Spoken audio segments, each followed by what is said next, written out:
with success, they're going to have their Gen 1 build out. Then Gen 2 is like, hey, let's fix all those shortcomings, right?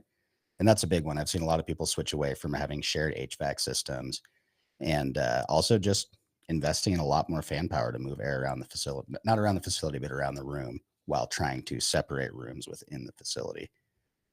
So, yeah, it all comes down to, you know, bringing clean air in if you're going to bring it in. And if you got air inside, making sure it stays clean. Excellent. Thank you. Love this conversation. Bilbo, thank you for your perspective too. Excellent. Well, this person also had a second question that they submitted this week. Here it is. What are your thoughts on soaking plugs in a high EC, range of 2 to 3, solution before cloning?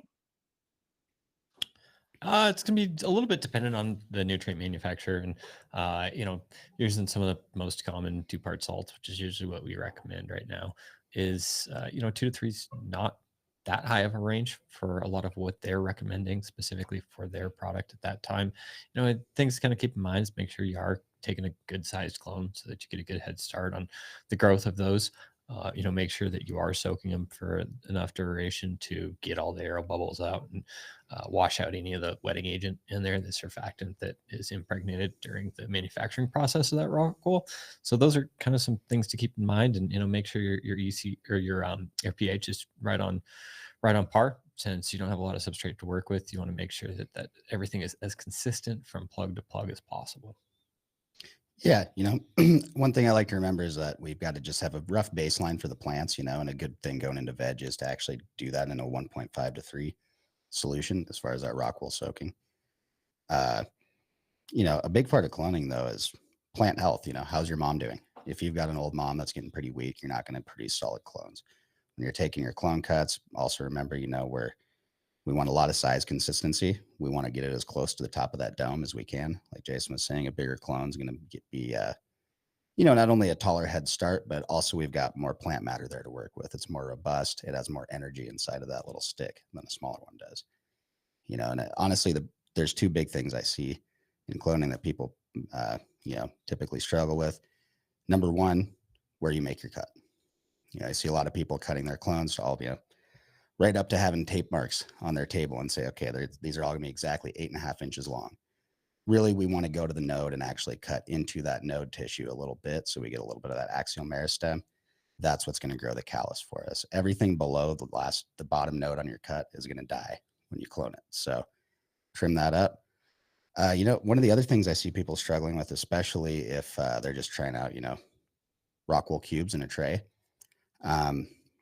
get the plastic inserts that allow you to lift those cubes up out of there. You don't want those sitting right on the bottom of your tray. We want a good air gap in there just to, increase airflow, make sure we don't have any anaerobic conditions present. And then, actually, like the inserts, you can pull them out part of the way through your clone run and put them into a different tray if you want to. It makes things like water change outs very easy and gives you that little extra padding, because if that rock wool is sitting on the bottom of the tray and you've got even just a 1/4 inch of water inside the tray, now we don't have air circulation where we need it, which is down underneath where we stuck. Thank you for all of those tips, actually, because the next question from Berserker 1015 was, what's your advice for best cloning strategy? Rock wood, I don't know if they meant rock wool, clone machine, par, trim leaves, etc. Seth and Jason, anything you'd add to the advice you just gave? It's going to depend a little bit on your goals and what your final media is like. Obviously, if we're running an aeroponics setup, clone machines might be a great opportunity for us to not invest any rock wool, just get rid of the media altogether. However, I personally really like rock wool cubes. They're very consistent, which helps us get started. The clones stick in there nice and solid. And one of the things that I recommend as well is you'll see the split plugs used to be very common. Try to avoid the split plugs if you can. And what you want to do is just, take a barbecue skewer or a pin, depending on the size, the thickness of your clones, and just pop out kind of a quick hole, and not necessarily all the way through the rock wool, but as deep as you'll be putting your clones, and try to make sure you're getting all the clones the same depth in that rock wool as well. So those cubes in rockwool is probably my favorite way of transplanting. Obviously, if you are going to end up in cocoa, you can transplant into cocoa. It doesn't. I found it doesn't quite clone as fast as rockwool, and I'm guessing it's just because the pore spacing in that cocoa itself. And if you are starting off in a rockwool plug, you can still transplant into a cocoa bag just fine. The biggest issues we find when mixing medias is if we've got something like a 4x4 on top of a gallon cocoa, for example, where we only have a slight shared surface. When we're cloning into something like a cube, by the time that you are ready for the new media, the roots have prolificated almost all the way through that media itself, and so you don't have to get too worried about differentials between the pHs that you're running, and the way that the hydraulic conductivity is different between the rockwool and the cocoa. Yeah, I mean, I personally have used rockwool the most. I like that. We can go back in the old days using phenolic foam cubes too, a little bit like rockwool, but maybe a little grosser on the environment. Root riots, cocoa plugs are also a great solution if you're going into cocoa. And, like Jason said, he's noticed a little slower results with the cocoa. I'll be honest, I work with a lot of guys that do use those that transplant into cocoa. And once you get kind of the slight different watering hang of it, just because you're going to need to water those cocoa plugs a little bit more. Usually they're a little smaller. They don't hold quite as much water. But other than that, cleanliness is really one of the biggest keys. Always clean your equipment when you're sitting there taking your cuts and, taking off side branches and things. Always clean your tray between mobs, between strains. Switch out what razor blade you're using. Switch out your snips. As far as the actual cut, usually like try to get at least 5 nodes when you're taking it off the plant. Cut it down. Make your cut on the node. Stick it 150 ppfd light and 75 or so degrees, and stick that dome on there. Get the humidity up. Yeah, when you're talking about the environment, definitely try and build some SOPs in there and take samples across your domes. It's not super likely that you're going to see huge differences from dome to dome. If you're using heat mats, like you don't have a completely controlled environment, make sure that you've got enough data to suggest, hey, all my heat mats are pretty much heating these clones identically or as close as possible for that. So build SOPs as far as when you're taking those hoods off, how much you've got your hoods or domes opened to keep humidity in or out. I definitely recommend weighing them as well. So get an idea of the weights when you need to irrigate, and then outline that for your team so that they know, hey, here's when we intend these plants to probably be done from our clone room, and here's the steps along the way. So as we always talk about, build some tasks in a harvest group and get a tablet post up on the wall. Encourage your team to use AROYA on the app and just keep them up to date. Do everything that you can to make their jobs easier to stay consistent. If we've got too much mental going on there, you have lack of communication between employees, all that type of stuff can be really hard on following SOPs. And that's, I think, kind of the real goal of AROYA, was to pair people with more information to function proficiently as possible for the plant. Yeah, and I think you really struck on it there. Building those SOPs and then organizing it so you stay consistent. And those clones, every day you need to send someone in there to look. You got to check on all of them. We want to be after day 2, 3, burping pretty regularly. We want to get some oxygen moving around. We want to take care of those. And part of it, honestly, is environmental sensing. So if I'm looking at what's happening in a 24-hour period, like, man, hey, it's taking me like 3 weeks to get through these clone runs. What the heck's going on? Suddenly I find out my temps dropped to the low 60s at night, every night. Like, okay, well, slowing down metabolism for half the day, every day. Wow, no wonder it takes an extra, 50%. Yeah, I mean, there's a couple more things in there, like you're talking about trim leaves. I don't personally find it necessary, as long as you're not taking too big of a biomass chunk out of that plant. You don't need to trim those leaves. In a good ideal situation where you're hitting the VPDs that you need, hitting the PAR that you need, you should be able to absorb enough nutrients and water from that substrate that you're not running the plant dry. So it goes back to those SOPs. When you are doing a specific SOP for a strain, keep in mind, all right, let's try not to grab more than this amount of leaves when we are cloning. And that's going to just help you be more projectable, more predictable.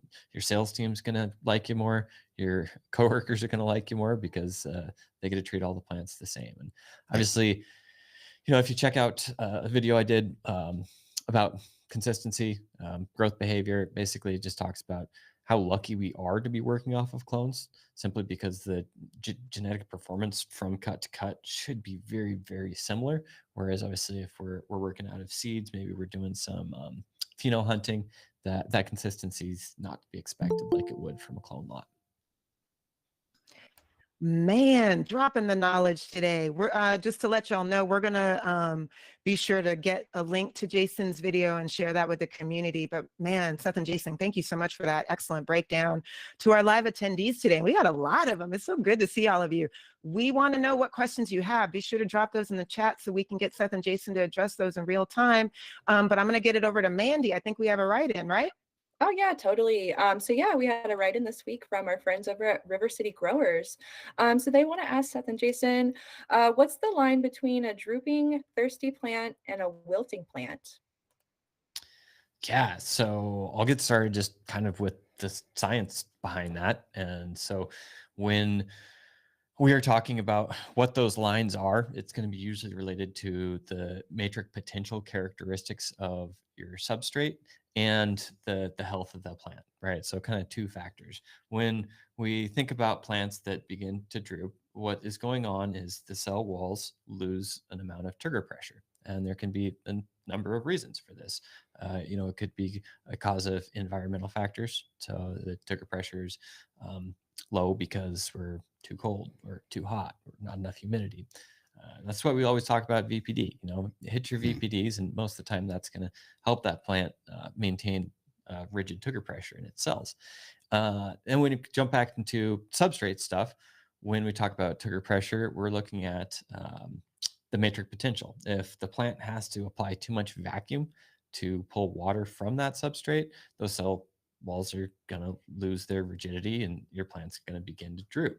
So when we talk about people's plants are praying, that means that the trigger pressure is nice and rigid and the plant is acting well, right? And another factor we can talk about is osmotic potential, which can affect trigger pressure as well. It's probably a little more advanced topic that we use sometimes when modifying electrical conductivity, the nutrient levels at different stages in the plant.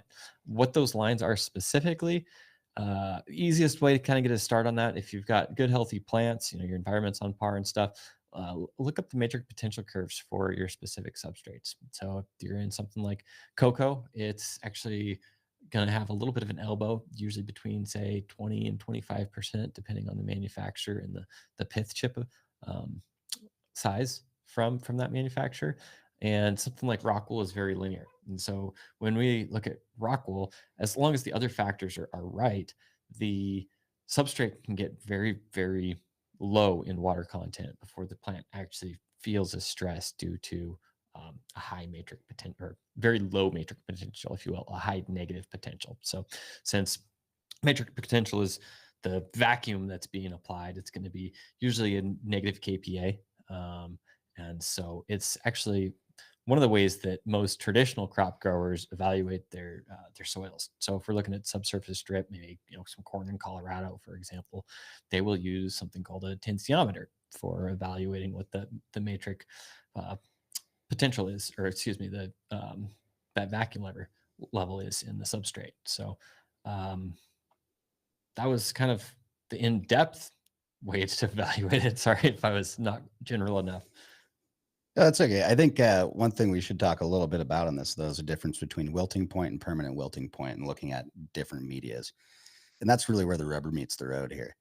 When we're talking about rock wool, like Jason said, you can go down extremely low without actually wilting the plant just because it has a low matrix potential. The plant is not having to pull that water out of the soil or the media. Other media, we're talking cocoa. Yeah, it might be closer to 12, 15, even up to 17. And it's also going to range by strain. One important thing to note, though, about wilting point in general is that in this type of system, we're never trying to approach that. Typically, permanent wilting point is something we'd look at more in, in-ground crops. We'd be looking at, okay, how, if we're looking at a vineyard, for instance, how dry are we going to get it to put enough generative stress on these grapes to bulk fruit production and not leaf production? So the practical application of wilting point and what we're doing is, if you think your plant wilted, you messed up. You got it too dry. Or we're looking at, hey, do we have any Pythium or Fusarium issues? You can see the same kind of symptoms with a wilt, just because all the plumbing going up to the plant is clogged, essentially. When you've got bacterial infection at the base of the plant and your roots, it's not necessarily, disease symptoms you're going to see up top. It's starvation, it's wilting. There's no water when the pipes are plugged. There's nothing can get up there. So I think it's important to look at, like, hey, there's a lot of talk about plant stress inducing, morphological changes. And while that's absolutely true, we're not stressing it in the same way that we would traditionally talk about, like, let's say, drought stress in corn. There, what we're doing is, if we have a drought stress trial or a PWP trial, we're going to go out to the field, see how dry we can get it. And at what a certain point, 50% of my plants are going to die. And I go, all right, on this variety, just like with drugs, LD50, that's what we're calling a permanent wilting point, because over 50% of plants that I expose to this are going to die and they won't recover. So yeah, again, just to stress, we never want to hit that in cannabis cultivation, nowhere even close. Yeah, one other factor there as well is nutrient composition. So, I get a lot of questions about, people send me a picture of their leaf and be like, hey, what's going on here? I've got clawing or intervenial chlorosis, and it's really hard to tell specifically what that's trying to say. If you do have other symptoms that suggest nutrient imbalance, send it in for a leaf tissue analysis. They're fairly inexpensive. The companies will typically get around to you pretty quick, and they'll give you an idea as which components of your nutrient, which elements in there are out of expected ranges for cannabis. So that would be kind of one last one that you definitely probably should be doing anyways, just to keep tabs on what different strains are eating. But definitely, absolutely, if you have any concerns that are related to composition. Yeah, and just to follow that, I've been encouraging people to use tissue sampling quite a bit. One thing I do run into, though, is certainly a fear and an obsession when they find out that they have a potential deficiency. One really important thing to remember is, like, if you're already getting decent results with a fertilizer and you've got one strain that just doesn't like it, or this run sucked or whatever, most fertilizer programs out there, most that I've encountered anyways, are fairly complete. By the time you've got a schedule put together, usually you have everything. And if it didn't work at all the first time, that might be a sign that you're doing something wrong. Because generally, even if you go take these tissue analysis samples to a crop nutrition consultant, for instance, the answer might not be some secret sauce that you're missing out on. Usually it's correcting pH and feeding strategies and then upping or lowering your feed EC. A lot of times it's not that you're missing anything special. It's just that strain wants more calcium. So we got to up the calcium nitrate to get at that during stretch, or, it's usually a lot more simple. And I just want to stress that, people shouldn't get scared of those tissue analysis results at all, and really look for simple solutions before trying out, like, some new wild product that you've never tried before 3/4 of the way through the run, So you're telling me I don't need 6 different additives to achieve the best production? Yeah. I don't sell fertilizer, but you need a lot of sensors and internet. I can tell you that. Gosh, thank you guys for that. Yeah, we have the questions rolling in over on YouTube. So yeah, I'm going to get to those. I feel like this is a good segue. So Diane is writing in, hey, good to see you again. So he wrote, last time Seth was talking about calciums, but he didn't mention anything about calcium sulfate. What are your opinions on that? Typically, unless you have some kind of huge sulfur deficiency, that's not something we need to supplement. I would tend to stick with calcium nitrate, particularly for supplementing. It's definitely an option to play around with. I would be careful in that, when playing around with deviating from what's considered more of a standard mix, just because you might run into things like ammoniacal nitrogen that do not play well when dissolved with other things. And that being the reason for that, ammoniacal nitrogen has very low nitrogen content and it acidifies your solution very much. So, like, you're going to end up battling yourself and spending more money putting in certain amendments, whereas, sticking with what's tried and true and works. And like I said, sometimes if we're talking a calcium deficiency, throw in some good old CalMag, raise your EC. Sometimes like, let's say you've been riding a high EC for a while and we've got a steep drop off. Okay, if we take a tissue analysis test when those leaves yellow out, it's going to show us deficient in a bunch of things. We're not actually that deficient in our feed. It's just that we stacked it up and then dropped it off. And now the plant is struggling to uptake water because we've changed the osmotic environment so quickly. Awesome. Thanks, guys. So yeah, we have another question over on YouTube. Salty R says, thanks guys for these podcasts. We love them. I was wondering, what are some cues you'd suggest to make the plant stack harder in flower under HPS? I mean, I'll check off the basic easy ones. Make sure your CO2 concentrations, CO2 levels in the room are in corresponding to your light levels. Make sure your light levels are nice and high. Make sure you've pushed that plant with some of the crop steering techniques that we consistently talk about through these episodes. Those are the ones to check off that are easy. Here's another one. Go for a shorter veg and don't top. Go with a little bit smaller, more manageable plants. Maybe you're going to end up with more of them. But if I take a plant that I've only grown to like 14 inches tall and flip it, it's got, a smaller space between nodes at that point coming out of veg. And that even leads into, if we're really trying to get it to stack, that starts way back in veg. We're going for a more generative style in veg if we've got a plant that's really trying to take off and just trying to keep those inner nodes short when we flip. If you're back there flipping a 2.5, 3 foot tall plant, it's going to be hard to get that to stack as well. It's just a game of proportions. If we say this plant's going to double in size, pretty much every aspect of these inner nodes, well, bigger inner node is way bigger when you double it. So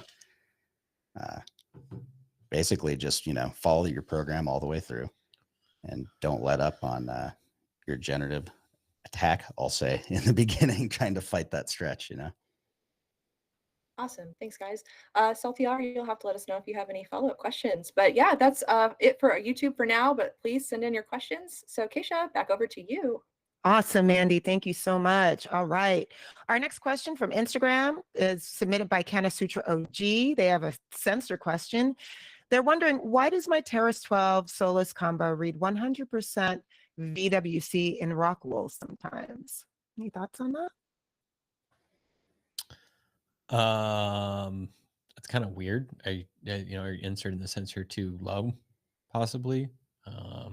Usually in rock wool, we'll see the field capacity in, say, that 60 to 70% range, sometimes up to 75%. So that's definitely a little different. Might have to chat with you to get more specifics on the process you are installing the sensor. Yeah, absolutely. Please hit us up. Either of us would be really happy to go into that with you. Typically, yeah, we don't see that high of a reading. There is one case, though, where I've been pretty stumped for a while, and then someone sent me a picture, and it just clicked for me.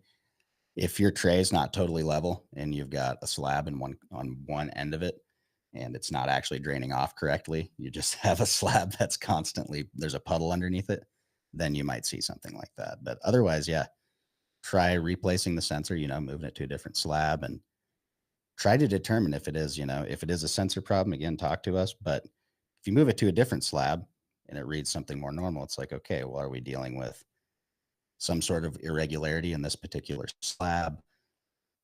We might be looking at that. That definitely happens. Awesome. Yeah, kind of Sutra OG. If you see this and you still stumped, definitely hit us up on Instagram and let's see if we can figure out that issue. Send us some pictures. All right, I'm going to keep on going here. Key submitted a question through Instagram.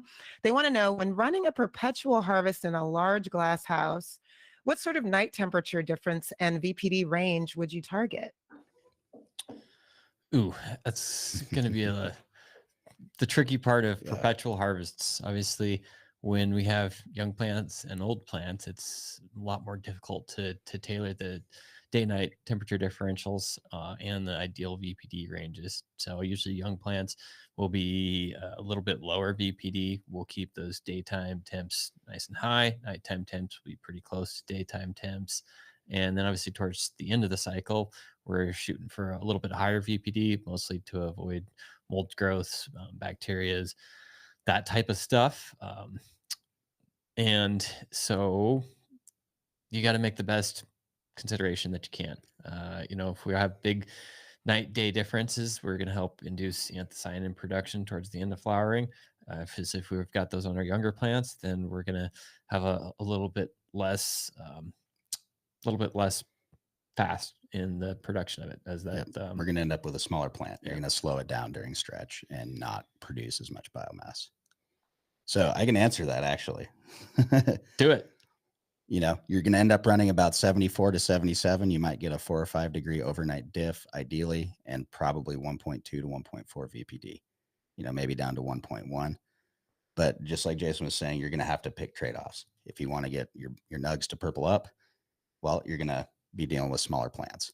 And then the next step is, you mentioned glasshouse, which I don't know if you're in England, that's where I've heard the term glasshouse a lot more than greenhouse, but anytime we are talking about a greenhouse, obviously the outside environment is a huge factor. Do I have the energy to actually keep that temperature up?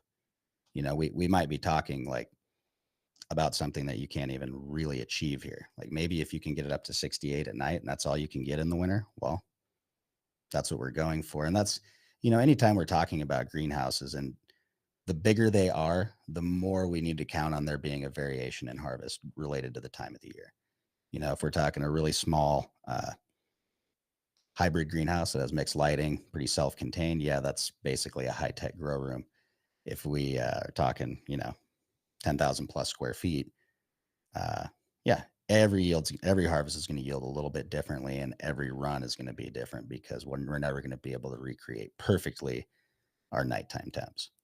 Yeah, run some time series sampling of your environment across that greenhouse. So just from my experience, I was running in 40 by 120 greenhouses, and it was all horizontal airflow, right? So we had pad pump on the front end of it and exhaust fans on the other end, and we almost always had a lot more heat at the exhaust end, right?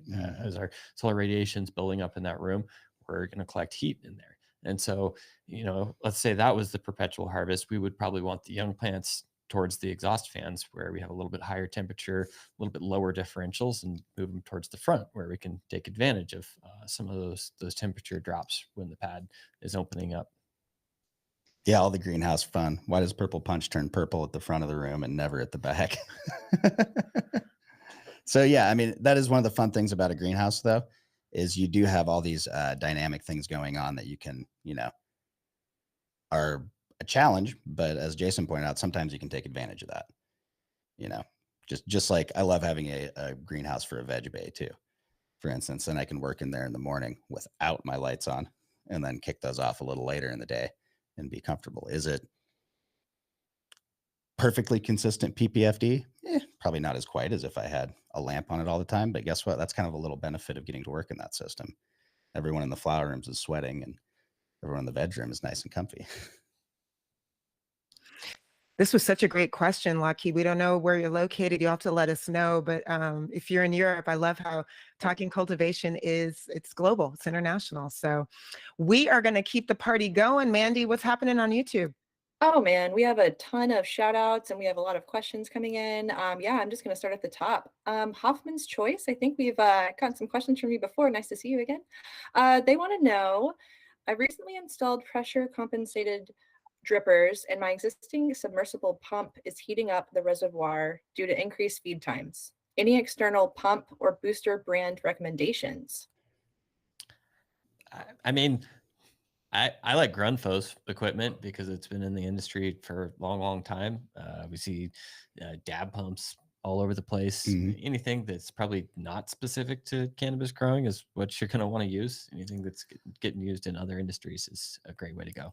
Yeah, and I mean, one thing we found, just like your pressure compensating emitters, those weren't designed for cannabis either. Those have been ported over from the vegetable production industry and nursery industry. So like Jason said, don't focus on cannabis specific ones, but at the moment, if you go to any number of hydro stores or online distributors, you will see DAP, you'll see Grunfos, you'll see several of the same pumps. You get to the smaller end of things, like kind of more towards the home or boutique sub 2,000 square feet, you might run into like the little giants.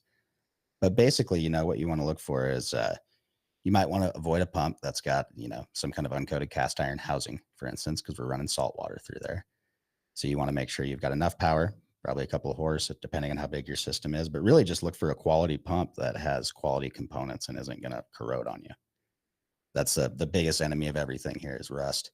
It's the one metal part in our system that can, and if you buy the wrong one, it will. And if you want to see some plugged injectors, you think your salts do something, wait till you get rust in your lines.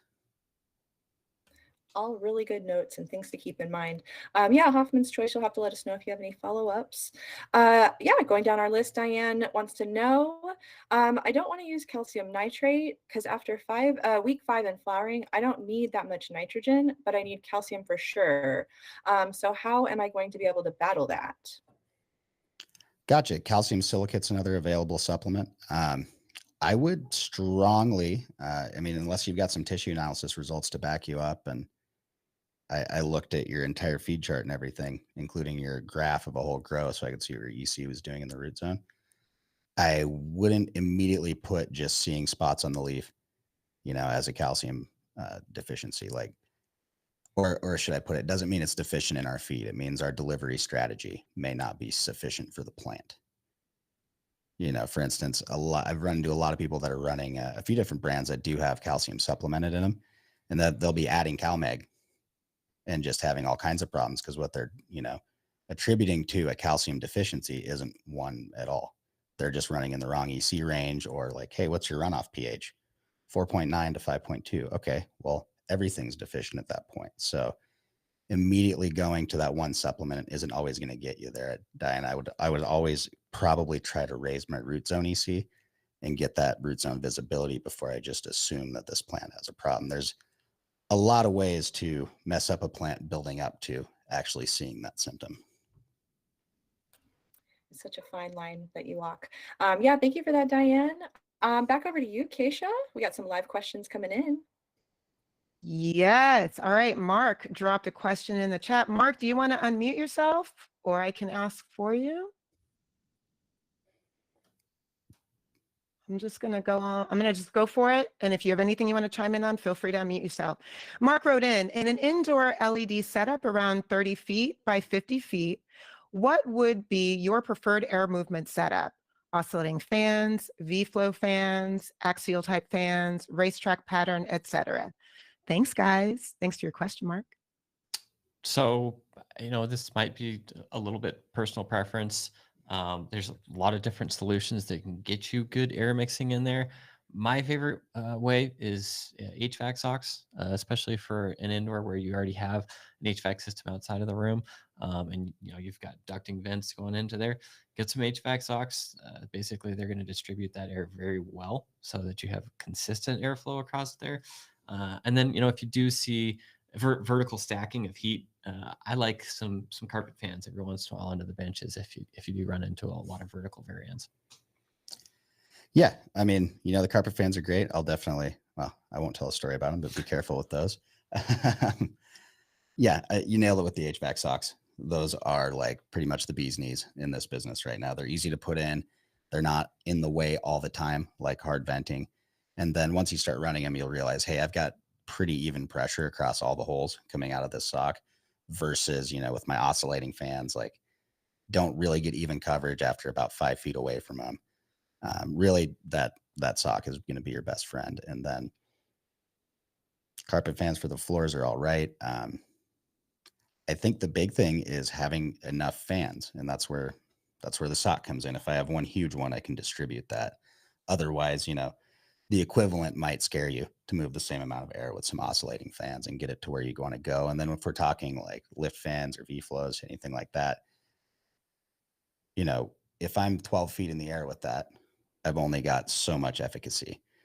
So that's really the thing to keep in mind is like, we want the source of that, maybe not what generates the moving air, but wherever the air exits the fan or the duct, we want it to be as close to the plants as we can get it for actual, efficacy. Yeah, you've got an advantage already with running on LEDs, so you've got less localized heat than we'd see from HPSs. So probably not quite as much vertical heat stacking as we'd see in more traditional HPS setups. Another advantage of those HVAC socks is their diffused air movement. So when we're running oscillated fans, for example, a lot of times we're going to have plants that aren't so close to avoid wind burning. Maybe we're going to run into wind burning anyways. Now you've got lack of consistency across your canopy, all those types of things. So that diffused is just a really nice way to keep gentle movement throughout the entire space as consistent as possible. Yeah, and if there's two things I like to look at too whenever we're talking about these equipment upgrades. Economics. Am I going to buy 20 oscillating fans? Because that's going to be a lot more expensive than that sock. And then how much wire am I running to power all these things? So that's, there's a few logistics to think about. If I have to go add 15 outlets to a room, that really jacked up my building cost quite a bit, especially associated wire. Hopefully I have enough space in the panel. We're already using a lot of power here. We don't want to take it for things that aren't directly producing us money. Like more light makes me more money, more airflow. It's good for my plants, but it's not the same correlation for power usage. Plus fans are really fun to clean. So, oh yeah. Yeah. There's that side too, right? That was a joke. No more taking apart your fans. Oh yeah. And those socks. I mean, I've seen people clean them. I've also seen there's some cheaper ones out there you can buy and throw away every few months, Yep. So let me throw in the laundry machine. Yep. Fans you can throw in the laundry? It's just it's a sock. It's just a long tube that inflates and has a bunch of little holes in it. Okay. Yes. Yeah. All right. No cutting yourself setting it up either. Yeah. Wow. Science is cool. Really. Facts. Mark, thank you so much for that excellent question. I don't think we've met you before. So if you want to be in our raffle, please feel free to drop your email address in the chat. All right. Sending it back to you, Mandy. We got more from YouTube. Yeah. Awesome. Yeah, the questions are rolling in. Diane did have a follow-up question. So he wants to know, what's the difference between MPK monopotassium phosphate and MAP monoammonium phosphate? Also, if there are any benefits to use something else like polypotassium phosphate. Let me know if you want me to drop that question in the chat, guys. Sure. I'll be honest. I usually avoid anything that's ammoniacal when we're talking about hydroponic solutions. Beyond that, I don't have the most experience to answer that question, to be perfectly honest. I'm sorry, Seth. What was that word you just said? Ammoniacal?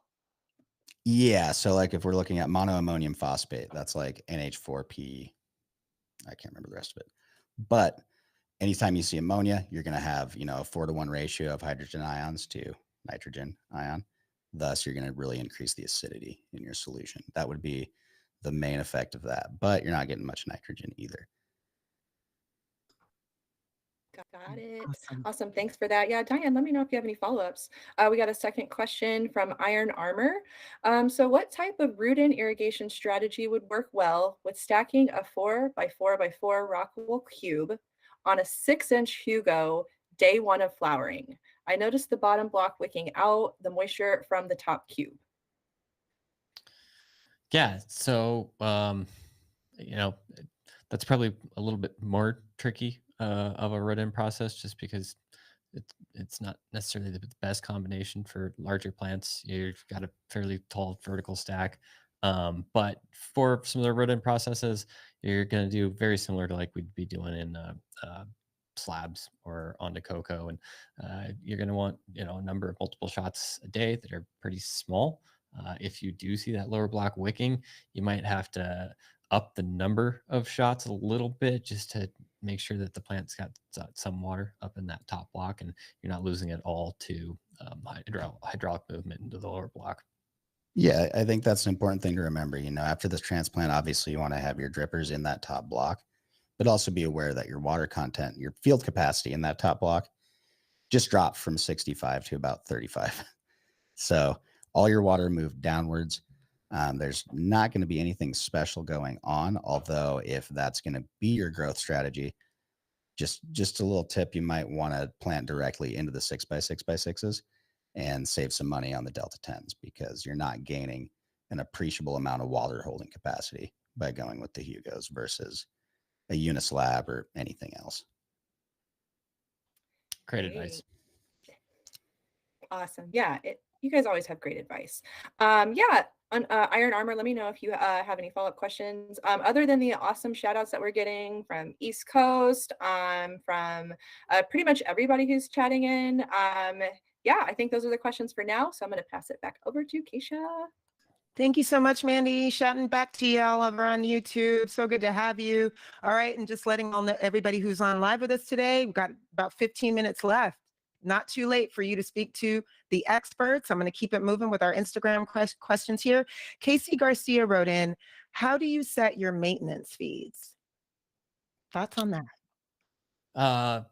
Yeah. So let's start off with substrate size and transpiration plus evaporation rates, right? So I did this just the other day for a client who was doing crop steering class 4, and I looked at, all right, well, you're losing about 3% water content per hour during photo period on and about 1% per hour photo period off, right? And so then we can evaluate if we're shooting for, say 15% maintenance dryback, then this will be the irrigation window that we need for that size of substrate based on our water holding capacity. And so that, that's going to be kind of your first constraint is, all right, what can we do to achieve the dryback that we're hitting the need? In their case, they were a little bit too small a substrate. And so they weren't able to, run a short generative irrigation schedule. So for any of the more vegetative, their maintenance shots were pretty long. So that's kind of the wide outline, as far as the number of irrigations, definitely related to your dripper size, or emitter rate would be the most appropriate. Sorry to say that. So if we've got, say, 2 gallon per hour drip emitters, that's going to be a lot faster water flow than we would like, and we'll need to break up our maintenance and probably even our initial irrigations into a shorter irrigation durations, so that the capillary effect of the substrate can basically wick out the water before we start just running off because of that flow rate. Yep, we don't want cohesion or gravity to overcome cohesion before it exits the bottom of the block. Yeah, I think that you covered it pretty good there, dude. Yeah, excellent. That's an excellent rundown. Hopefully Casey has everything they need to know to do their maintenance feeds on their end. Excellent. All right, gonna keep it moving here. We got a write-in from Chubby Factory CA. They're looking for some guidance. When transplanting from 1 gallon quick fill bag to 2 gallon, they're wondering when to change the placement of the sensors. Well, when you pull it out of the old pot and put in the new one, you're going to want to stick the new pot. Back to the Delta 10 and the Hugo question, though, you're going to get a lot better performance shortening up your veg by switching to like a 0.3 gallon cocoa pot rather than going from a 1 to a 2 gallon. With that 1 gallon pot, we're looking at more like a 10 to 14 day root in time before we can actually start hitting it quite as hard with our P1s. Whereas with that smaller pot, we're going to get a faster root in period and also not have as much media to sling around the facility. Great. All right. Keeping it moving through Instagram. Folks who are on with us, you still got a little bit of time. Ask your questions, post them in the chat. No Middleman wrote in, would dry back, I think they mean drying back, my living soil mess up the life of the soil? Probably not. I mean, especially if you're within the dryback parameters that we talk about, you're still going to have moisture available to the organisms in that substrate. So I wouldn't get too worried about it unless you're going oven dry, which your plants aren't going to like. So it's going to be worse for your plants than the substrate itself or the soil itself. Yeah, I mean, I think the biggest factor there is looking at, there's a lot of talk out there about what living soil is. And the reality is we're dealing with soilless mixes with organic amendments. So when you look at your living soil, if you're constantly having to replace, if you're re-inoculating or anything like that regularly, then, that's going to have a lot more effect on your plant health than drying back. Naturally, in any given system, we're going to have a dryback, right? It's not raining 24/7. So therefore we see, you know, some range. That's why, like, when you see, you know, an EC range, okay, it's not static. Like, no, it wouldn't be, because even in nature, the ground's always slowly drying out and, you know, it fluctuates. So yeah, go for it. Go for those drybacks, just like you're outside, you know. But one thing to remember, if you are working with a living soil, quote unquote, you're probably dealing with a peat or cocoa based mix. So you're going to want to run some of those same water content parameters, you know, figure out where your field capacity is. Are you looking at 35%, 45%, 55%? And then say, okay, I'm not going to plan on going below 20, 25% just for safety.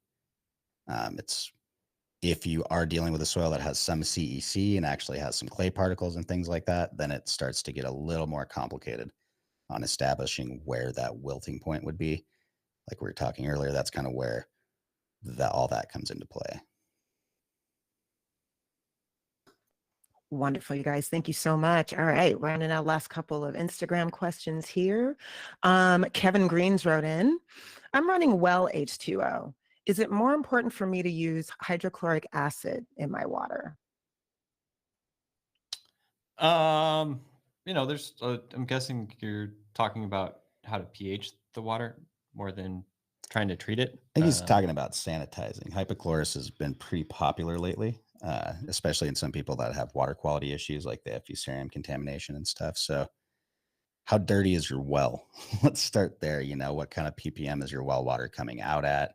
Is it full of carbonates? Is it alkaline? You know, what's the pH we're looking at? That's kind of the basis there. Well water can be really great and it can be not so great. I mean, around here, you can drill a 30-foot well and get some pretty gross water, or you can drill a 200-foot well and get some amazing water. So that's a really broad question, I would say. Best thing you can do, send some samples in for water analysis, and you'll get an idea of what nutrients are already available in the water, and then maybe what contaminants you might want to be worried about. And that's why you're treating it. Yeah, you might be surprised to come find out that you have 0.3 EC of things that you actually want in there, you know, and you can save a little money on your mixes. Awesome. All right. Gosh, somebody's coming in. I love it. We're still going. We're going in hot. In the last few minutes of office hours this week, live attendees, type your question in the chat. Now's the time. I got this one from Instagram, Peter Birch. I think I messed up your name. Sorry, Pete. They want to know, what is the cause of little green pre-seeds? Not fully formed and usually have more than 2 sides. Seth and Jason, you ever seen that before? Yeah, late stage hermaphrodites. So basically you're having either an EC problem, heat problem, or some other stress related issue potentially, or you've got a strain that's an F1 hybrid off of 2 female plants. So just by breeding 2 female plants, we've pre-selected for a plant that's going to throw nanners. If that if that plant starts throwing stamens in week, you know, 6, 7, that's not enough time for any of those seeds to actually mature. You know, if you're actually out there looking for seeds and you're, you know, digging through your crop looking for them, you made some crosses, the actual seeds that you'd want are going to be down deep in the flower close to the stem. They're going to be those earlier calyxes that you want. Those late ones, like I said, that's just, you got a plant herming out in there and you probably missed it somewhere. You know, just didn't notice it during the takedown. And it's probably right next to that one bud that's just loaded with seeds.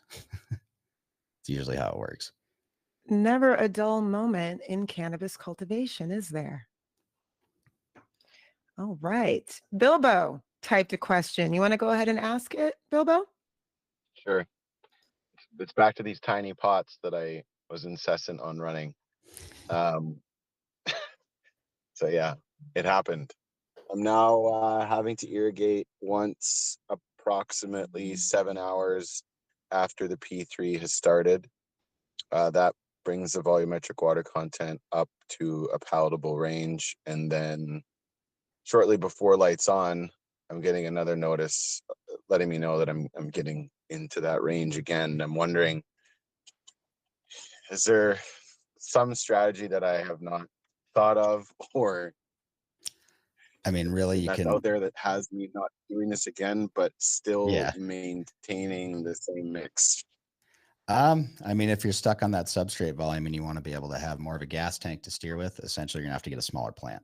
that pot's got to carry less plant matter being grown out of it. I mean, you can manipulate your VPD, but typically I don't like to tell people, hey, let's back off on the light and the VPD to the things that are actually really important for biomass production.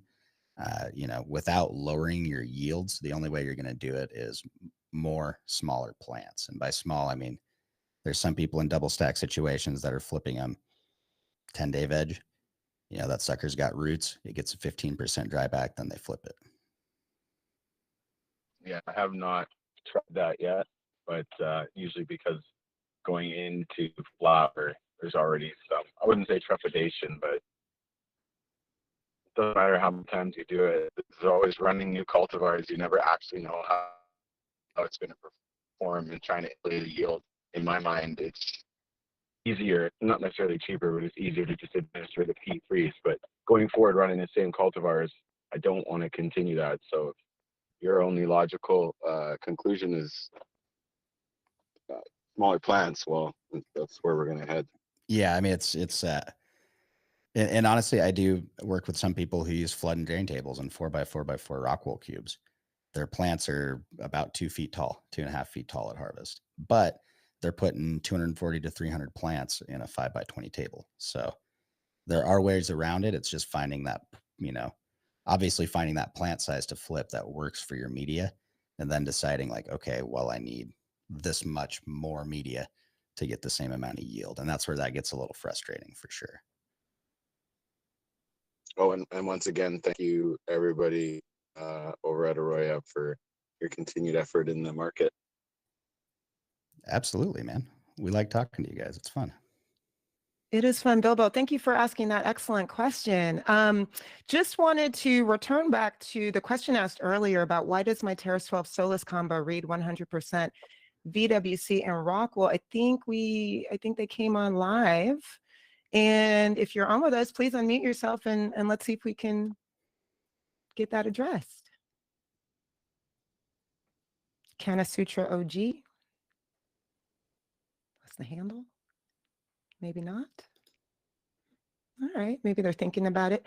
In the meantime, Mandy, anything else from our folks over at YouTube? It's a little quiet over there for now. I think everyone's just listening to you guys. But yeah, another awesome show. Tons of questions answered. I know I learned a lot. Glass house and greenhouse. Learning a new term every day with you guys. But yeah, I think I'm good over here on YouTube. So back to you, Keisha. Awesome. Thank you, Mandy. All right. Well, Seth and Jason, any final words before we close up today? I don't think so. Pretty close to wrapping up October here, and I think most of the outdoor work in our area is coming to a fast end tomorrow. That's all I was going to say. If you live in Washington or Oregon or Montana, get your outdoor in now today. Croptober needs to be finished by the 21st, huh? It's freezing soon. Yeah, and actually, Jason, thank you again for all of your tips. I was looking at my trichomes. I will be harvesting this weekend. I'm pushing it a little bit, but yeah, I'm looking forward to having some beautiful flower to enjoy, and I'll share with y'all only if it's positive outcome. If it's not such a good outcome, I won't say anything. I'm sure it'll be great. You got the climate down there, and you did the best thing. When you think it's ready, wait another week. It's yes, exactly. Amazing. All right. Well, Jason, Seth, thank you so much for another great conversation. Mandy, as always, thank you for co-moderating with me. Thank you to everybody who joined us for Office Hours this week. We do this every Thursday, and the best way to get answers from the experts is to join us live. If you have any questions about AROYA, book a demo. Our experts will be more than happy to tell you about how it can be used to improve your cultivation process. But as always, if there's a topic you'd like us to cover in a future Office Hours session, post it in the chat, shoot us an email at support.aroya@metergroup.com, or send us a DM over Instagram. We want to hear from you. We record every session. We'll email everybody in attendance a link to the video from today, and it'll also live on the AROYA YouTube channel. Like, subscribe, and share while you're there. And if you find these conversations helpful, please spread the word. Thank you so much, everybody. We'll see you next week. Bye. All right, stopping recording.